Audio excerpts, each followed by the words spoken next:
মোদী মুর্দাবাদ বিজেপি হাই হাই স্বৈরতন্ত্র বিজেপি হাই হাই বিজেপি স্বৈরতন্ত্র হাই হাই বিজেপি স্বেচ্ছাচারী নচলিব স্বৈরাচারী বিজেপি হাই হিমন্ত বিশ্ব নিপাত যাওক বিজেপি হাই হাই অত্যাচারী বিজেপি হাই হাই বিজেপির অপহরণ নচলিব নরেন্দ্র মোদী মুর্দাবাদ নরেন্দ্র মোদী হাই হাই হিমন্ত বিশ্ব হাই হাই অত্যাচারী বিজেপি নিপাত যাওক BJP high high. We want just go back. BJP go back.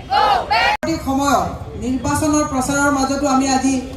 এই প্ৰতিবাদত কিয় উপস্থিত হ'বলগীয়া হৈছে আপোনালোকে নিশ্চয় জানে না খাওঁগা না খানে দুংগা বুলি কোৱা চৰকাৰখনে আজি পৃথিৱীৰ ভিতৰত বৃহৎ কেলেংকাৰী ইলেক্ট্ৰল বণ্ডৰ জৰিয়তে তেওঁলোকে যিটো কেলেংকাৰী কৰিছে এই কেলেংকাৰীটো মই সংবাদ মাধ্যমক আজি অনুৰোধ জনাইছোঁ যে এই কেলেংকাৰীটো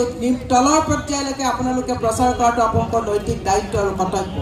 মানৰ কথা কয় পাকিস্তানৰ কোম্পানীৰ পৰা ইলেক্ট্ৰল বণ্ডৰ যোগেদি তেওঁলোকে পইচা লোৱাৰ যি নজিৰ তেওঁলোকে ইয়াত দেখুৱালে তাক আমি দুৰ্ভাগ্য আখ্যা দিয়াই নহয় অত্যন্ত হতাশজনক অৱস্থা হিচাপ ল'ব বিচাৰিছে আমি কৈছোঁ যে আপোনালোকৰ হিচাপ ৰাজহুৱা কৰিব লাগিব ইতিমধ্যে সুপ্ৰিম কোৰ্টৰ আমি সুপ্ৰিম কোৰ্টক ধন্যবাদ দিবই লাগিব তেওঁলোকে সুধিছে যে আপোনালোকৰ এজনৰ পিছত এজন মানুহ গৈ আছে মই সাংবাদিকজনক উত্তৰ দিছোঁ কোনোবা এজন বা দুজন মানুহ গৈছে কিন্তু কংগ্ৰেছৰ যি ৩৫ লাখ কৰ্মী আছে এজন কৰ্মীও আজি তাৰিখত ফুটি হিলাব পৰা নাই বিজেপিয়ে সেই কথাটো প্ৰচাৰ কৰাটো সময় সমাগত মই সেইকাৰণে